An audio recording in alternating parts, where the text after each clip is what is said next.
किस ग्रह नक्षत्र में इस बार खरना पूजा होगी? क्या संयोग बन रहा है?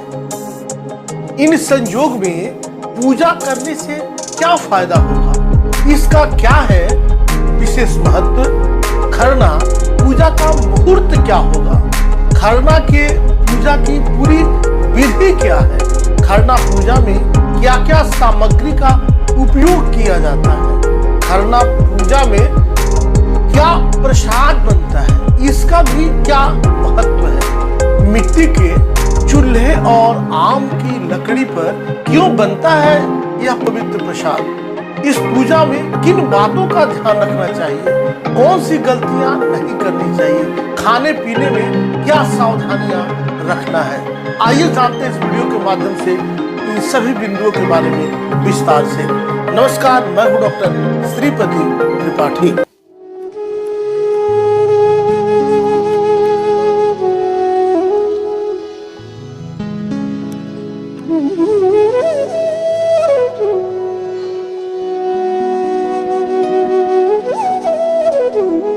इस बार छठ पर्व में खरना पूजा कार्तिक शुक्ल पंचमी के दिन 6 नवंबर 2024 को मनाई जाएगी। पंचमी रात्रि में 9:36 तक है। खरना के दिन पूरे दिन व्रती निर्जला उपवास रखते हैं और शाम को प्रसाद ग्रहण करने के बाद 36 घंटे का निर्जला व्रत प्रारंभ करते हैं। इस वर्ष विशेष संयोग के तहत खरना पूजा मूल नक्षत्र में होगी। इस ग्रह नक्षत्र संयोजन को शुभ माना जा रहा है और ऐसा संयोग कई वर्षों बाद हो रहा है, जिससे छठ पूजा का महत्व और भी अधिक बढ़ गया है। इस संयोग में खरना पूजा करने का क्या फायदा होगा? इसका क्या है कुछ विशेष महत्व? जानने के लिए वीडियो देखिए। इस छठ पर्व पर खरना पूजा का विशेष संयोग मूल नक्षत्र में बन रहा है, जिसे ज्योतिष शास्त्र में काफी शुभ माना गया है। इस बार मूल नक्षत्र उपरांत पूर्वाषाढ़ नक्षत्र के साथ सुकर्मा योग है। मूल नक्षत्र के चारों चरण धनु राशि में आते हैं। इस नक्षत्र का स्वामी केतु है और राशि के स्वामी देवताओं के गुरु बृहस्पति हैं। पूर्वाषाढ़ नक्षत्र मंडल का 22वां नक्षत्र है। यह धनु राशि में आता है। इस नक्षत्र का स्वामी शुक्र होता है। राशि इसके शुक्र होते हैं। इसे स्थिरता, समृद्धि, शांति का प्रतीक माना जाता है। इस दिन व्रती शाम को मिट्टी के चूल्हे और आम की लकड़ी से महाप्रसाद बनाते हैं, जो प्राकृतिक ऊर्जा और सकारात्मकता को बढ़ाता है। माना जाता है कि इस नक्षत्र में खरना पूजा करने से घर में सुख समृद्धि आती है और स्वास्थ्य लाभ मिलता है। इस बार नक्षत्र के साथ सुकर्मा योग में जो भी काम किया जाएगा वह कार्य को पूर्णता और सफलता की ओर ले जाएगा। ज्योतिषीय दृष्टिकोण से यह योग विशेषकर आध्यात्मिक लाभ, मानसिक शांति और भगवान सूर्य की विशेष कृपा प्राप्त करने में सहायक होता है। इस शुभ संयोग में पूजा करने से व्रतियों को विशेष फल और आशीर्वाद प्राप्त होता है और यह संयोग कुछ वर्षों के अंतराल पर ही बनता है। खरना पूजा का मुहूर्त क्या है? मुहूर्त की बात करें तो 2024 में खरना पूजा का जो शुभ मुहूर्त है वो 6 नवंबर को है। इस दिन भक्त सूर्योदय से लेकर सूर्यास्त तक निर्जला व्रत रखते हैं और शाम को सूर्यास्त के समय पूजा करते हैं। इस साल सूर्यास्त का जो समय है वो 5:01 पर रहेगा, जो खरना पूजा का मुख्य समय होगा। इस समय पर विशेष संयोग के कारण खरना पूजा का महत्व और भी अधिक बढ़ जाता है, जो धार्मिक दृष्टिकोण से अत्यंत शुभ माना गया है। खरना के पूजा की पूरी विधि क्या है, जानिए इस वीडियो के माध्यम से। खरना पूजा छठ पर्व का दूसरा दिन होता है, जिसे विशेष महत्व दिया जाता है। इस दिन भक्त पूरे दिन निर्जला व्रत रखते हैं और शाम को पूजा विधि के साथ प्रसाद ग्रहण करते हैं। खरना पूजा की विधि इस प्रकार है। सुबह स्नान करके घर और पूजा स्थल की साफ सफाई की जाती है। पूजा के लिए विशेषकर मिट्टी का चूल्हा और आम की लकड़ी का उपयोग किया जाता है। पूजा स्थल को स्वच्छ करके वहां दीपक जलाया जाता है। निर्जल उपवास, पूरे दिन जो है भक्त निर्जल उपवास रहते हैं, अन्न से भोजन से दूर रहते हैं। इसे कठोर तपस्या का हिस्सा माना जाता है जो भक्तों को शुद्ध और एकाग्र करता है। सूर्यास्त के समय पूजा की जाती है। सूर्यास्त के समय भक्त मिट्टी के चूल्हे पर गुड़ और चावल से बनी खीर तैयार करते हैं। इसमें व्रती जो है वह पवित्र गंगाजल का उपयोग भी करते हैं जो प्रसाद को भी और पवित्र बनाता है।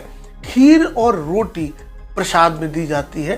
पूजा के बाद खीर के साथ रोटी जो गेहूं के आटे से बनी होती है उसको प्रसाद के रूप में ग्रहण किया जाता है। इसे खाने के बाद अगले दिन से निर्जला व्रत शुरू किया जाता है। परिवार और अन्य भक्तों के साथ प्रसाद ग्रहण किया जाता है। व्रतधारी अपने परिवार और अन्य भक्तों के साथ प्रसाद का आदान प्रदान करते हैं जो पूजा का समापन होता है। इस दिन से छठ पर्व के मुख्य व्रत की शुरुआत मानी जाती है। खरना पूजा में क्या क्या सामग्री का उपयोग किया जाता है, बड़ा महत्वपूर्ण है। जानिए इस वीडियो के माध्यम से। खरना पूजा के लिए निम्नलिखित जो चीज़ है, निम्नलिखित जो चीज़ें हैं जो बताने जा रहे हैं उसकी आवश्यकता होती है। सबसे पहले गुड़, प्रसाद के रूप में खीर बनाने के लिए गुड़ की आवश्यकता होती है। गुड़ की खीर में चावल का उपयोग होता है, इससे चावल की भी जरूरत होती है। गेहूं का आटा, इसे रोटी या इससे पूड़ी बनाई जाती है जो प्रसाद के रूप में खाई जाती है। घी, शुद्ध घी की जरूरत होती है। गंगाजल का जरूरत होता है जो और पवित्रता को बढ़ाता है। केला, नारियल पूजा में भोग लगाने के लिए लिया जाता है। सुपारी, पान, हल्दी, सिंदूर पूजा की थाली सजाने के लिए। दीपक और धूप बत्ती पूजा में वातावरण को पवित्र करने के लिए रखा जाता है। आम की लकड़ी, पारंपरिक रूप से प्रसाद बनाने के लिए मिट्टी के चूल्हे में इसका उपयोग किया जाता है। मिट्टी का चूल्हा प्रसाद को पारंपरिक रूप से तैयार करने के लिए खरना पूजा के दौरान प्रसाद को विशेष विधि से तैयार किया जाता है। इसमें पवित्रता का पूरा ख्याल रखा जाता है और इसमें इन सामग्रियों का उपयोग धार्मिक दृष्टि से काफी महत्वपूर्ण माना जाता है। खरना पूजा में क्या प्रसाद बनता है, इसका क्या महत्व है। खरना पूजा छठ पर्व के दूसरे दिन मनाई जाती है और इसमें विशेष रूप से प्रसाद तैयार किया जाता है। खरना के दिन निर्जला उपवास रखा जाता है और सूर्यास्त के बाद पूजा करने के बाद प्रसाद ग्रहण किया जाता है। इस दिन प्रसाद के रूप में मुख्यतः गन्ने के रस, गुड़, चावल और दूध से बना हुआ जो है खीर, रोटी यह बनाए जाते हैं। इसमें घी का भी प्रयोग किया जाता है। खरना प्रसाद का बहुत महत्व है। खीर, गन्ने के रस, गुड़ और दूध से यह खीर शुद्धता और स्वच्छता का प्रतीक भी माना जाता है। छठ माता को चढ़ाया जाने वाला यह पवित्र खीर गुड़ का साधारण नहीं होता, इसे खास सावधानी और पवित्रता के साथ इसे बनाया जाता है।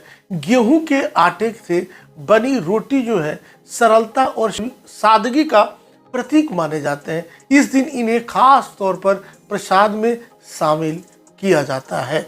खरना पूजा के बाद का महत्व यह है कि यह उपवास और संयम का प्रतीक है जो छठ पर्व की परंपराओं को और भक्तों की आस्था को मजबूत करता है। इस दिन का प्रसाद अत्यंत पवित्र माना जाता है और इसे ग्रहण करने से किसी भी विकार हो वो दूर होते हैं। मान्यता है कि भक्तों के सभी कष्ट दूर होते हैं तथा उनकी मनोकामनाएं पूर्ण होती हैं। मिट्टी के चूल्हे और आम की लकड़ी पर क्यों बनता है प्रसाद? छठ पूजा में प्रसाद को मिट्टी के चूल्हे और आम की लकड़ी पर पकाने का विशेष कारण यह है कि ये दोनों चीजें प्राकृतिकता, पवित्रता और शुद्धता का प्रतीक मानी जाती हैं। मिट्टी का चूल्हा और आम की लकड़ी का उपयोग प्रसाद बनाने में इसलिए किया जाता है क्योंकि ये दोनों तत्व प्रकृति से सीधे जुड़े हुए हैं। मिट्टी और लकड़ी प्राकृतिक स्रोत होने के कारण ऊर्जा और सकारात्मकता का संचार करते हैं, जिससे प्रसाद को शुद्ध और पवित्र माना जाता है। मिट्टी में नकारात्मक ऊर्जा को अवशोषित करने की क्षमता होती है, जो प्रसाद को और भी पवित्र बनाती है। छठ पूजा में प्राकृतिक और पारंपरिक साधनों का प्रयोग किया जाता है, क्योंकि यह पर्व प्रकृति की पूजा से जुड़ा हुआ है। आम की लकड़ी से बनी धीमी और मध्यम आंच पर प्रसाद पकाने से उसका स्वाद भी विशिष्ट और प्राकृतिक बनता है। साथ ही यह छठ पर्व के उस मूल भाव को दर्शाता है जिसमें हम आधुनिक साधनों से दूर प्राचीन रीति रिवाजों के अनुसार प्रकृति के करीब रहकर पूजा करते हैं।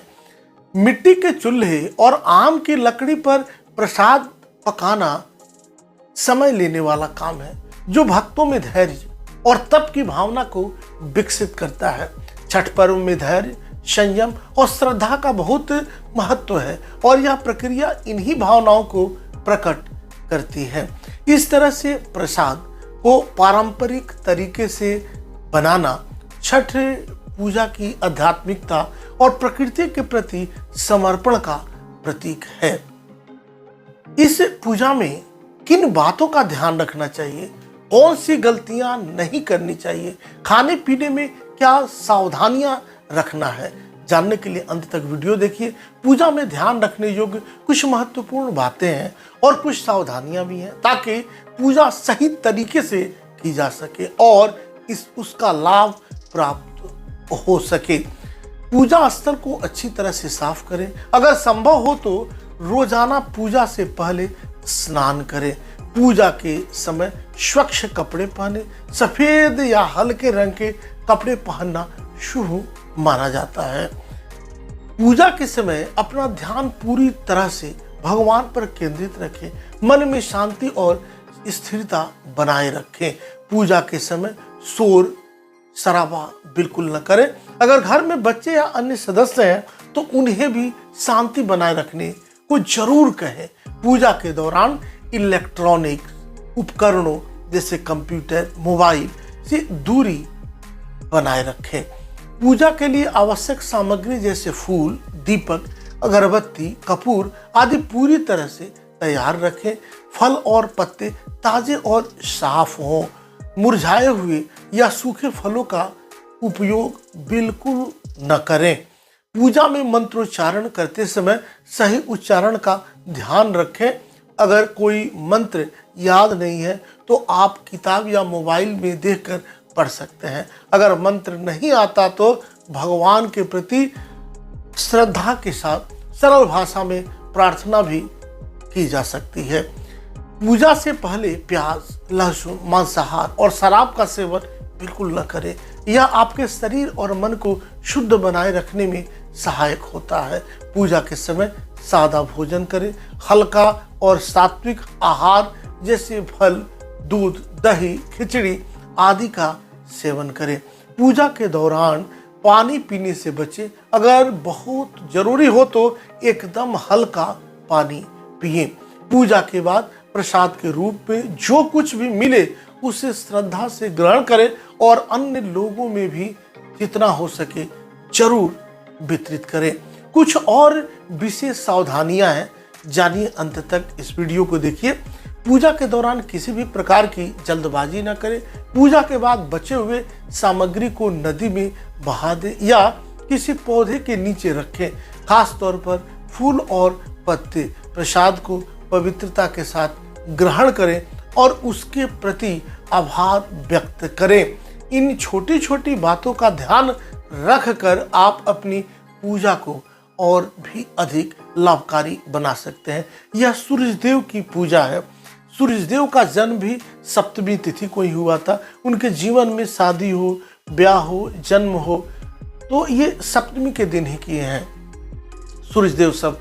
तो विशेषकर सूर्य की कृपा पाने के लिए अपने आत्मा ही सूर्य है, इसलिए मानसिक रूप से बिल्कुल पवित्र रहें और मन से, कर्म से, वचन से शुद्धता रखें और सूर्यदेव की पूजा पाठ करें। सूर्यदेव की कृपा प्राप्त होगी और लाभ ही लाभ होगा। अभी तक आपने इस चैनल को सब्सक्राइब नहीं किया है तो सब्सक्राइब करें, शेयर करें और कमेंट्स करें। नमस्कार।